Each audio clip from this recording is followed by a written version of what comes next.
Bonjour à toutes et à tous, bienvenue sur cette Agora de l'étudiant.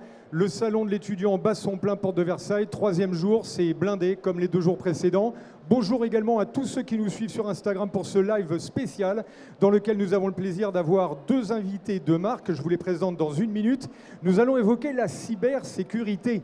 Alors, dès qu'on dit ce mot, instantanément, un nuage de mots apparaît. Attaque, défense, résilience, intrusion, virus, hacker, bienveillant ou mal intentionné, ransomware, installation sensible, bref, tout un univers qui est en pleine évolution en ce moment, en pleine effervescence. Et pour en parler, nous avons 2 invités. Tout d'abord, Alexandrine Torrens, bonjour. Bonjour. Alors Alexandrine, on va se tutoyer, hein, comme on est sur Insta, et puis vous êtes jeune, moi je suis un peu boomer, mais on se tutoie quand même. Voilà, tu es pentesteuse chez Westone. Et Hard Disk, donc tu es influenceur, la communauté sur Instagram te connaît bien puisque tu es sur plein de réseaux et tu t'es spécialisé sur tout ce qui est numérique aujourd'hui et les nouvelles technologies. Exactement. Alors on va rentrer dans le vif du sujet avec Alexandrine. On a la chance d'avoir une jeune fille qui est spécialisée dans la cyber. Tu vas nous parler de ton métier, mais avant tu nous présentes un peu peut-être ton environnement, ton entreprise et puis ce que tu fais chez Wavestone. Tu es pentesteuse. Qu'est-ce que c'est ? Alors oui, effectivement, je travaille en cybersécurité chez Wavestone et j'ai commencé comme pentesteuse. Donc pentesteuse, qu'est-ce que ça veut dire ? Donc c'est penetration tester. Donc je fais des tests d'intrusion. Donc qu'est-ce que c'est des tests d'intrusion ? Je me mets dans la peau d'un hacker pour tester la sécurité des réseaux d'entreprise, des applications, donc applications web, des objets connectés, de systèmes industriels, un peu tout. Donc l'idée c'est vraiment que je teste vraiment la sécurité. J'attaque les systèmes pour trouver toutes les failles possibles et ensuite je recommande aux entreprises comment mieux sécuriser leur système. Tu vas découvrir les failles. On voit aujourd'hui que, comme le numérique s'est considérablement développé, tu parles des objets connectés, il y a forcément beaucoup plus de portes d'entrée maintenant pour des gens un peu malveillants ou qui voudraient soit pirater des données, demander de l'argent. Il y a beaucoup plus de portes d'entrée, ce qui fait que vous avez plus de travail quelque part, non ? Oui, effectivement, oui, c'est un peu des sujets d'aujourd'hui, la cybersécurité. Le monde est de plus en plus numérique. Du coup, il y a de plus en plus effectivement de portes d'entrée, d'objets exposés sur Internet, sur les réseaux. Et du coup, il y a vraiment beaucoup de choses à regarder. Alors, on va le dire parce qu'on le voit, ça passionne. Hein, c'est un métier qui passionne, qui est assez naissant. Toi, tu t'es mise à la cybersécurité il y a combien de temps ? Depuis 2014 à peu près. 2014, 6 ans. C'est vrai que la cyber, même dans les entreprises, c'est une profession qui a une petite dizaine d'années, on va voir, avec le numérique. Ça s'est installé, on s'est dit, tiens, tout d'un coup, on commence à avoir des problèmes. Donc c'est un métier qui est tout neuf, qui a plein d'avenir. Tous les jeunes qui sont là, qui nous regardent, on va leur donner envie de rentrer dans ces professions. On va parler du campus, bien sûr. Avant ça, Hard Disk, parle-nous aussi, toi, de ton, déjà de ton parcours. Est-ce que tu as un petit peu abordé ces thématiques de la cybersécurité ? Et puis, comment tu gères au quotidien, toi, ces problématiques pour un influenceur aujourd'hui sur les réseaux ? Je pense que c'est une donnée importante quand même. Ouais. Surtout qu'on a pas mal de vecteurs et de cas d'attaque même assez marrants qui ont pu nous arriver. Pour parler rapidement de moi, j'ai bossé un tout court instant en informatique au tout début de ma carrière en tant qu'administrateur système junior à BPCE. Voilà. Et ensuite, je suis parti dans l'audiovisuel très rapidement. J'ai monté une boîte de production qui s'appelle Alphamat et qui est encore ma société aujourd'hui avec 6 collaborateurs pour faire des vidéos YouTube, des streams Twitch, ce genre de choses. Et oui, non, nous on a un regard sur la cybersécurité qui est assez spécial parce qu'on a forcément des vecteurs d'attaque que sont nos réseaux sociaux dans lesquels on a tout, dans lesquels on va avoir des discussions avec des marques, des contrats, dans lesquels on va avoir des infos perso, des discussions avec d'autres créateurs, ce genre de choses. Et c'est un aspect de la cybersécurité qui n'est pas forcément très connu, en tout cas par d'autres créateurs. C'est pas forcément toujours pris au sérieux, mais on essaye d'y faire assez attention. Évidemment, et puis il y a aussi une communauté très importante, ça intéresse les gens. Quand on a une communauté croissante, c'est des contacts, c'est plein de données sur les gens. Et donc vous êtes, j'imagine, très suivi par des gens qui s'intéressent à ce que vous pouvez amener aux marques et tout ça. Donc il y a pour vous un enjeu de sécuriser en permanence votre écosystème quelque part. Oui, c'est compliqué parce qu'on reste des PME. Donc on n'a pas non plus accès à des systèmes de défense absolument délirants, mais on est obligé de faire attention aujourd'hui, ne serait-ce que dans le cadre de la protection des données, même dans la protection de nos données à nous. Alors, on va revenir avec toi, Alexandrine, sur la profession, le quotidien d'une pentesteuse. C'est quoi en fait? On a bien compris, donc tu vas tester vraiment, tu vas évaluer toutes les infrastructures d'une entreprise pour détecter s'il y a des failles. On va parler aussi peut-être des hackers bienveillants. C'est un peu le même principe quand il y a des... c'est un peu ce même principe du hacker bienveillant? Oui, effectivement, vu qu'on se met dans la peau d'un hacker, mais nous, on est gentil puisque l'objectif Bah oui. final, c'est quand même sécuriser les entreprises. Et le quotidien, donc c'est beaucoup de lignes de code. Est-ce que c'est de l'imagination? C'est un regard très panoramique sur les structures. Il faut de l'imagination. Il faut. Oui, C'est quoi les qualités? être curieux, aimer vraiment creuser les sujets, trouver la faille. Donc effectivement, je travaille beaucoup sur des machines virtuelles Kali Linux, ça parle peut-être à certains, Bien sûr. avec justement effectivement quelques lignes de code pour scanner les systèmes, essayer justement après, une fois qu'on a découvert une faille, l'exploiter. Voilà, l'idée c'est vraiment de creuser jusqu'au bout, tester toutes les fonctionnalités. Il faut vraiment aller jusqu'au bout des choses pour vraiment aller justement trouver le point d'entrée qui va nous faire permettre d'accéder au système. Alors par exemple, pour donner des exemples de métiers et de parcours, Wavestone, la boîte dans laquelle tu travailles, c'est une boîte française d'ailleurs, c'est une entreprise française. Oui, c'est une entreprise française. Tout à fait, qui est spécialisée aujourd'hui donc dans le conseil et dans justement ces services autour de la cyber, autour de la gestion du numérique. Oui, effectivement, oui, chez Wavestone, on est plus de 500 à faire de la cybersécurité aujourd'hui. C'est assez énorme en France. Carrément, des groupes, pour donner l'idée, vous êtes 500 dans le conseil, Airbus, je ne sais plus, je crois qu'ils sont 600, 700 dans le domaine de la cyber, rien que chez Airbus dans la boîte, parce que effectivement, c'est un sujet aujourd'hui qui devient central pour les entreprises. Un petit chiffre à rappeler, l'an dernier, 30% d'augmentation des attaques sur les entreprises. Donc c'est quand même on voit que c'est un problème qui évolue. Henri, tu as fait, toi, déjà des sujets sur la cyber. Tu sens qu'à l'intérieur de ta communauté, c'est un sujet qui intéresse, qui passionne. Les gens se disent, tiens, il faut que je m'y intéresse, il faut que j'ai de la maturité par rapport au numérique là-dessus.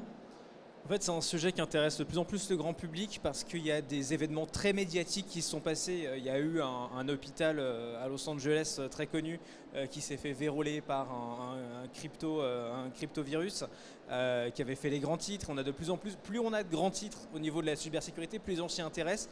En revanche, c'est pas pour autant que les outils sont très abordables par le grand public. Moi, je le remarque beaucoup en communiquant là-dessus.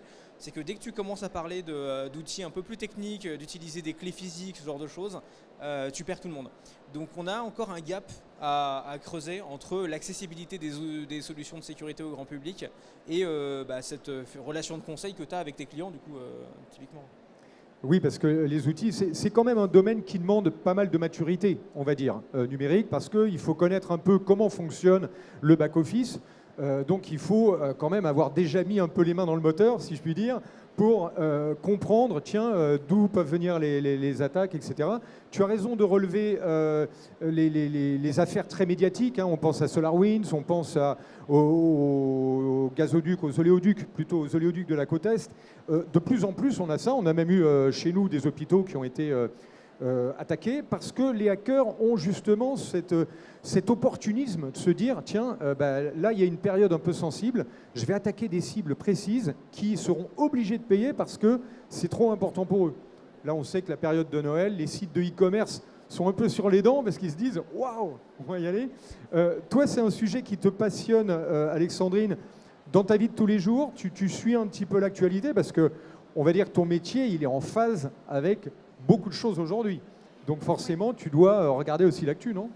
Oui, c'est vrai, dans nos métiers, on est obligé finalement de suivre l'actualité pour être toujours en avance, toujours mieux conseiller aussi les entreprises parce que ça évolue très très vite aujourd'hui, le numérique, les attaques, de plus en plus d'attaques, de plus en plus sophistiquées. Mais il y a aussi les back to basics.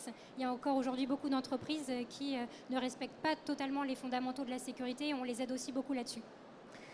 Alors, les jeunes, tiens, on peut faire un petit sondage à main levée. Qui aimerait travailler un peu, qui se destine au métier du numérique, la cyber ?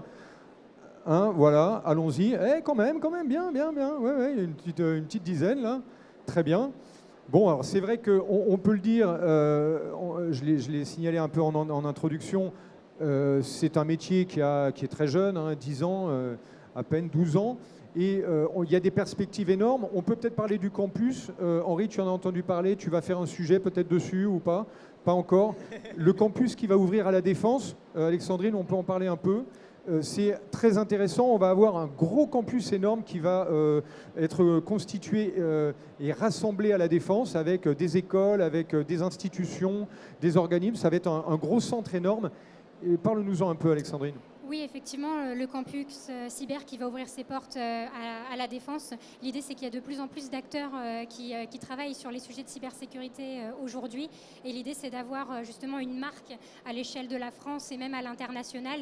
Et du coup, l'idée, c'est de rassembler un peu tous ces acteurs pour travailler de manière commune, ensemble, sur les sujets de la cybersécurité pour faire évoluer à la fois la France, mais même au-delà sur ces sujets-là. Est-ce que toi, après, Alexandrine, dans ton métier, est-ce qu'il y a des gens après qui viennent te voir, qui te demandent des conseils et Hard Disk, pareil, je vais te poser la même question. Est-ce que vous avez souvent des proches qui viennent vous voir? Attends, là, il faudrait que tu m'expliques ça. J'imagine que tu es très sollicité. Oui, effectivement. Je pense que c'est un peu pareil pour tous les métiers du numérique. On nous demande des conseils sur comment je peux sécuriser tel système. Et toi, tu fais comment pour gérer tes mots de passe, ce genre de choses. Des petits conseils, justement, on est dessus. Les mots de passe, tout le monde en utilise ici, même ceux qui nous regardent sur Insta. Les mots de passe, c'est quoi on le sait, il faut éviter tous les dates trop proches, etc. C'est quoi tes conseils? Du coup, moi, j'utilise même à titre personnel des gestionnaires de mots de passe pour stocker vraiment tous les mots de passe, avoir un mot de passe différent pour chaque site web. C'est quand même le mieux. Je retiens un seul mot de passe et c'est déjà très bien.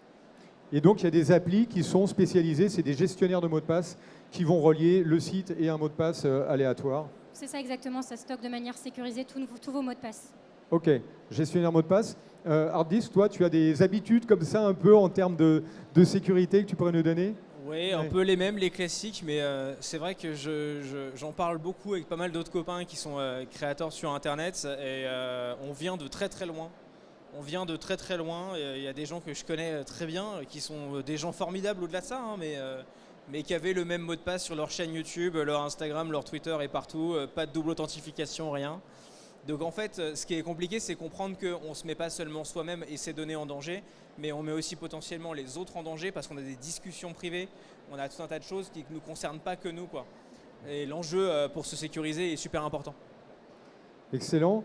Alors, on a vu le campus. Les études, Alexandrine, ton parcours, si on revient sur ton parcours, tu as fait tes études en combien d'années pour les jeunes là, qui sont avec nous, qui nous regardent et qui aimeraient rentrer dans cette filière? Alors j'ai fait un bac plus 5, j'ai commencé par une classe préparatoire parce que je ne savais pas trop exactement où je voulais aller, j'étais bonne en maths, du coup j'ai fait 2 ans de classe préparatoire maths sup, maths spé et après j'ai intégré une école d'ingénieurs spécialisée dans le numérique, Télécom Paris-Tech pour ne pas la nommer. Télécom Paris-Tech, je pense qu'ils doivent être là, quelque part, tu les as vus, tu as été les voir. Je suis là. Et j'ai fait une spécialisation en cybersécurité pour mon master. D'accord. Je crois qu'on est quand même pas mal en termes de numérique. Toi qui t'intéresses et puis qui est dans une entreprise, tu as une vision quand même un peu panoramique par rapport à des jeunes qui vont se lancer dans les études.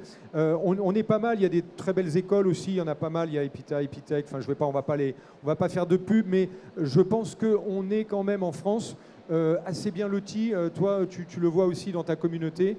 Hard Disk, on a des belles écoles de numérique. On a des bons ingénieurs aujourd'hui en numérique. C'est une communauté qui a beaucoup de potentiel. On a pas mal de jeunes qui sont super créatifs et, oui. qui sont très marrants. Nous, on le voit quand on en invite dans des émissions, notamment sur Underscore. Notamment sur Underscore, on voit des gens. On a invité un gars qui était pentester comme toi, mais physique, qui a passé 1h30 dans l'émission à nous parler de portes, tu vois. Et c'était incroyable, c'était formidable. Le gars s'est spécialisé dans les portes, il t'ouvre n'importe quelle porte du pays. Et c'est assez intéressant. Et des gens comme ça, super passionnés, super intéressants et très malins, on en a plein dans le pays. Ouais.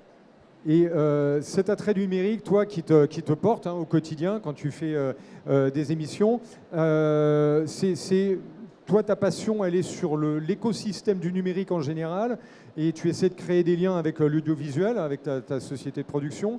Mais c'est le numérique qui t'intéresse en général. Tu as plein j'imagine, d'axes, un peu de portes d'entrée justement dans le numérique. Ouais, moi, ce qui m'intéresse principalement, c'est l'innovation et les usages qu'on en fait, les usages qui disparaissent et ceux qui restent. Et forcément, là-dedans, la cybersécurité joue un rôle majeur.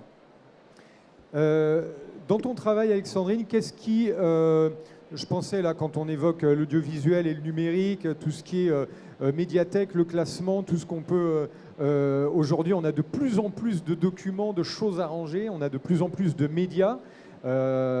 La méthodologie, est-ce que c'est un atout, une qualité décisive dans les métiers de la cyber? La méthodologie, la rigueur, le sang-froid aussi, j'imagine. Qu'est-ce que tu mets en avant comme qualité, toi, dans ton métier, pour ceux qui nous regardent là? Effectivement, donc je rappelle, il y a le sujet de la curiosité, le fait de savoir creuser les sujets, vraiment s'intéresser.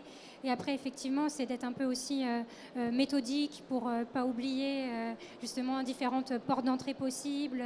Et puis aussi avoir l'envie aussi de sécuriser aussi les systèmes, de faire progresser la France, les entreprises pour être justement mieux préparées en cas de cyberattaque.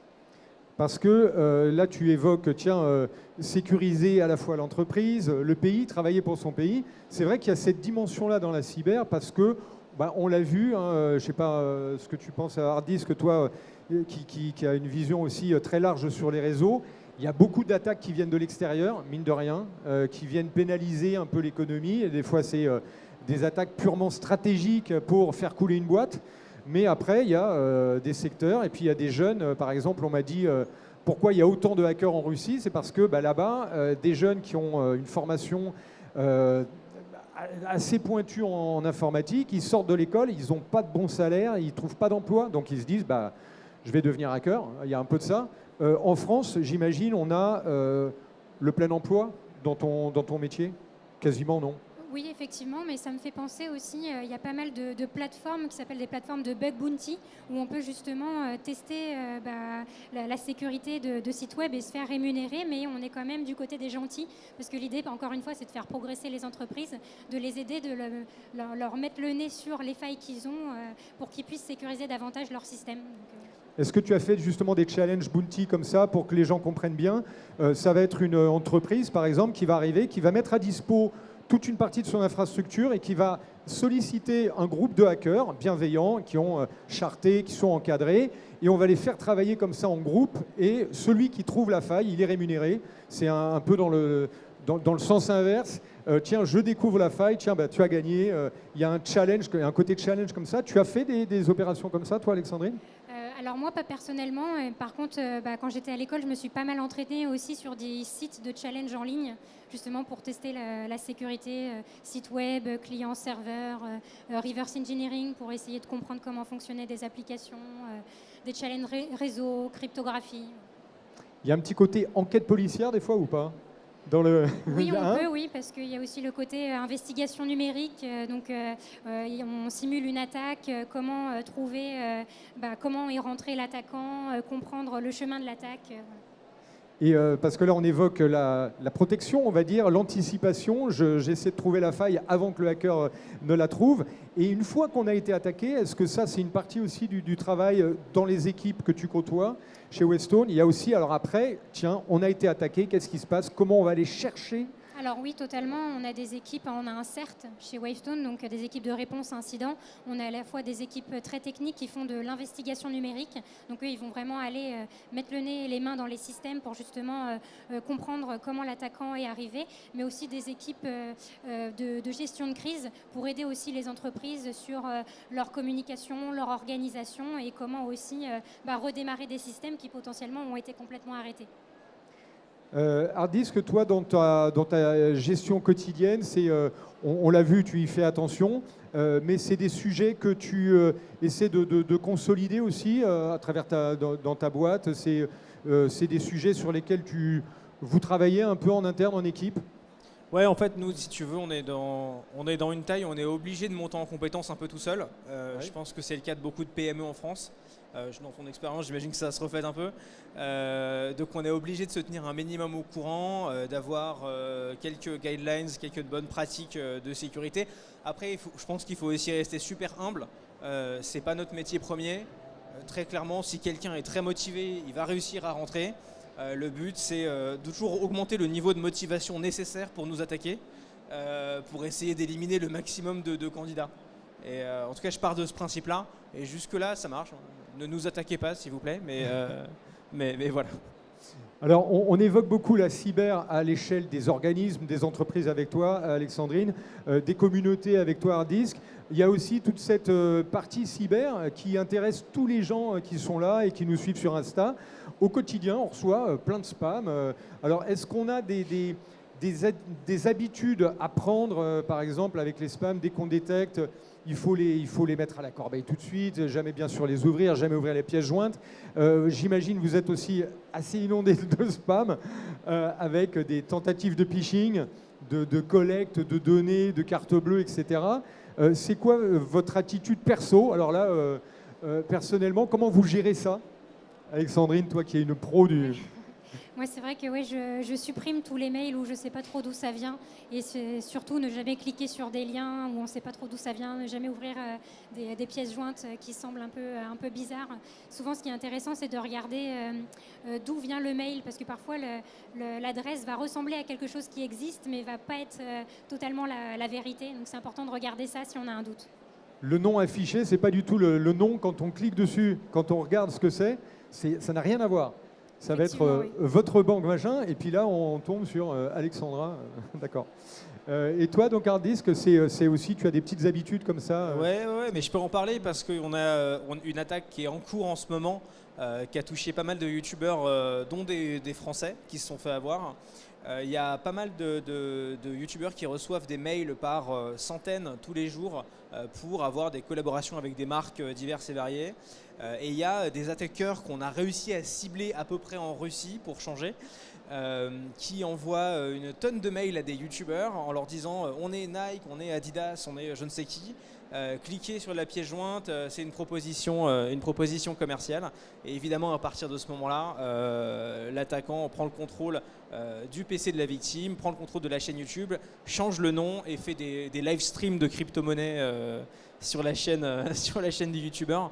Donc ça, c'est une attaque qui est en cours. Et encore aujourd'hui, je reçois, je pense, entre 10 à 15 mails dans le même layout, exactement pareil, de ces attaqueurs-là.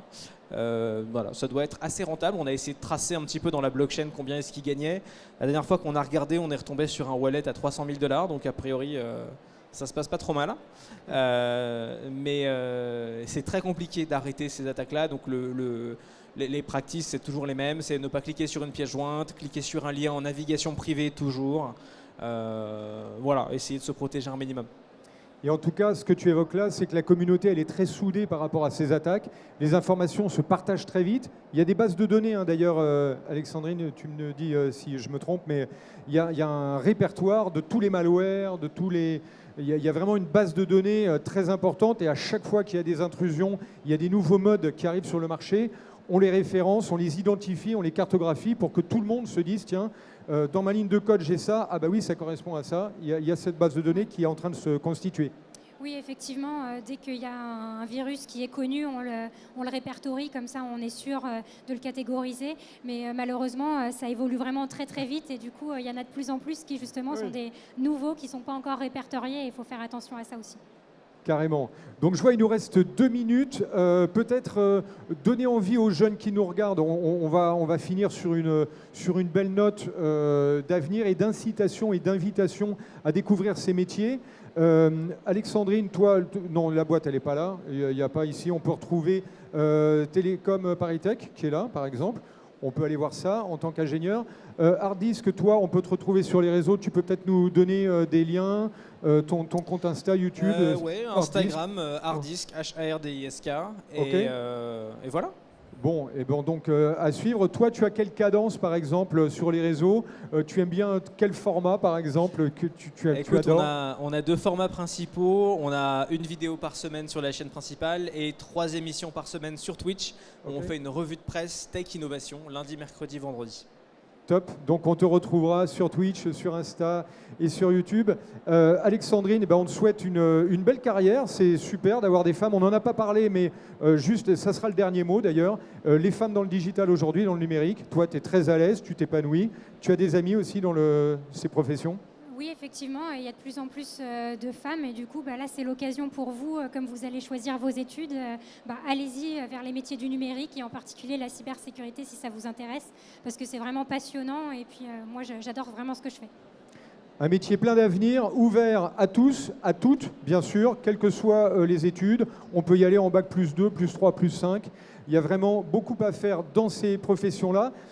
Merci à tous les deux d'être venus nous raconter toutes ces belles histoires. Merci à vous toutes et à vous tous d'avoir assisté à cette table ronde. Bien sûr, le salon continue. Si vous voulez parler avec nos intervenants, je vous y invite. On continue ici sur l'Agora. Et puis, très bon salon à vous tous.